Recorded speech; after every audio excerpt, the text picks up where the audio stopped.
What's up? Brandon Lilly here. I've been away for a little bit from the Facebook Q&A, but I'm glad to be back at it. Just a lot of traveling weekend after weekend, competing in Australia and then Thanksgiving. But now that life has slowed down a little bit, I'm going to be back on the grind day to day. And I love this. I love being interactive with people and answering questions, whether they're on topic, off topic. Let's just have some fun and get right into it. Joseph Erdos, what were my PRs in the throws? In the shot, I threw 58 feet 4 inches. In the hammer, I threw 60, 61 meters, something like that. I was a glider, never had very much technique. It's kind of like a skip and a shoulder toss for my shot. And the hammer, I was fortunate enough to be somewhat good at that. I mean, right around 200 feet is not exceptional, but for an NAI thrower, it was pretty good, especially never having thrown it before. Will Callahan, you ever going to compete in arm wrestling? Sure, why not? Not something I'm going to do at this point, but down the road it interests me, and I have some friends who arm wrestle, and they get a big kick out of it, and I like the interaction of it. One man face to face, just going at it, see who wins. That's what I like. I'm a competitor. I can't help it. Marcus Lewis, what do you think for a combination of powerlifting and strongman training? I don't think powerlifting necessarily translates to strongman. I know that strongman translates to powerlifting. Strongmen get mobile. They do a lot of out of position stuff. They do a lot of variations. They're required to be strong in any and every position possible. Powerlifters are required to be strong in 3 static positions. We're not mobile. We're not moving around. So yeah, absolutely. That's one of the things in the new Kingpin rotation of the cube. I tell guys, pick things up, walk with them, get moving. That stuff's going to make you better. You'll be surprised how much you'll feel your hips really blow up and feel good, and your hamstrings when you start walking with things. Stop just depending on your squat to do things for your legs or your deadlift. Get mobile. Do I ever get burnout from chasing numbers? If so, what's your go-to training to relax a bit? I think anybody that tells you they don't face some burnout is lying. But really, I don't chase numbers. I just chase progress. I think that's a problem that a lot of beginning lifters make is they'll say, let's say I hit 500 pounds on the squat. Well, I got to squat 550. Well, that builds in a lot of disappointment because if you squat 510, that's still not 550. If you squat 515, that's still not 550. So those things, while they're improvement, if your goal is 550, you're somewhat disappointed. The way I look at it is, if I squat 500, anything over 500 is improvement. It keeps the fire hot, it keeps the wheels turning, and it keeps me positive. It keeps me more realistic. Sure, I have long-term goals, but my immediate goals are always, 5 pounds at a time. That's every cycle, 5 pounds at a time. If I get 10 pounds or 15 pounds, then yeah, I'm that far ahead. But 5 pounds at a time is the way I look at it. If I get into that burnout kind of feeling, I just take an easy day or two. It's nothing that the training is done. Excuse me. More often than not, I've either not slept well or I've not eaten well. So when I feel beat up, I eat a lot and I try to sleep a little bit more. I turn off the TV, I turn off the computer, and I get in the bed earlier.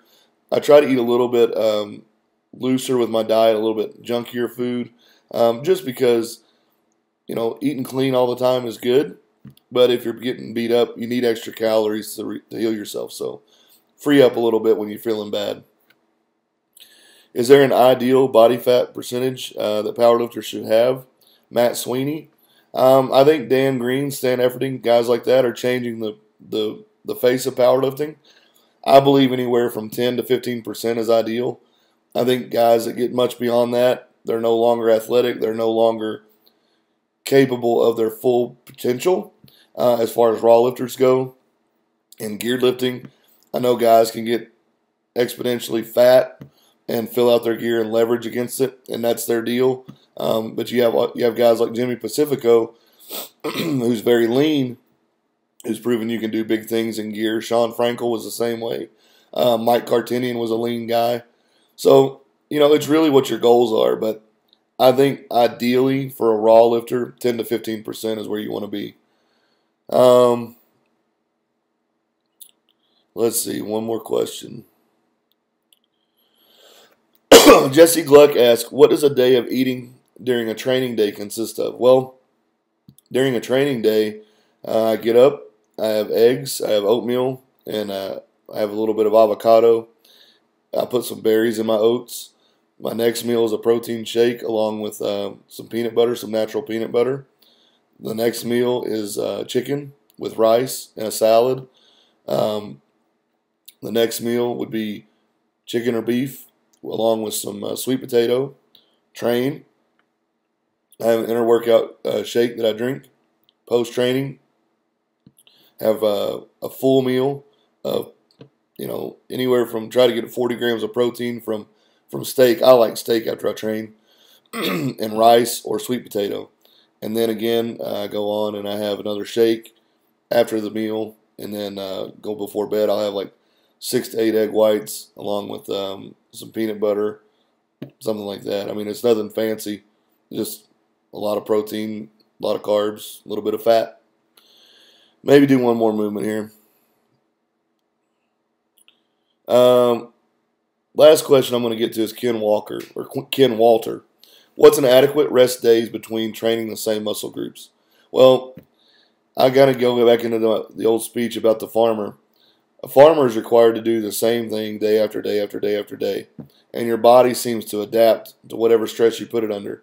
So as long as you go in and you stimulate the muscle, you don't kill the muscle in the training. I think you can train 6-7 days a week, same muscle group. Boris Shako talks about training the bench press 4 days a week because they're smaller muscle groups. They heal faster. Giving the legs and back, 2 to 3 days a week because they're bigger. They take a little longer to heal. But I train my lats 4 days a week. I train my traps 4 days a week. I train my triceps 3 to 4 days a week. It just depends on what you're willing to adapt to, Sure, there are days that I go in and they're sore. I don't do as much, but I still train them. So, don't buy into the hype of overtraining and all that stuff. It always goes back to under-eating, under-sleeping, under-recovery. If you're doing what you should be outside of the gym, there's no way that what you're doing in the gym for an hour or 2 hours is going to deplete you that bad. That's my opinion. I think there's starting to be some scientific research to back that up. But guys, I mean, we're designed for so much more than we do. Farmers and things like that, they used to do things all day, 10 hours a day, repetitive over and over and over and over and over. It's kind of like a guy, like I used the analogy before, a mechanic that turns wrenches, the old wrench turner, instead of before the air guns. Excuse me. You look at their hands, and they're so thick and dense and strong, and that comes from turning a wrench for 8 hours a day. The first day he did it, I guarantee you his hands got sore. The second day he did it, I guarantee you his hands got sore. So on and so on. But over time, his hands developed to the point where he can turn a wrench 8 hours a day. And yeah, they might get sore by the end of the day, but his hands adapted to it. That's what we got to do to our bodies. Stop overthinking it. Don't be afraid to train hard. Just eat, sleep, get back in the gym. Thanks a lot, guys. I'll see you tomorrow.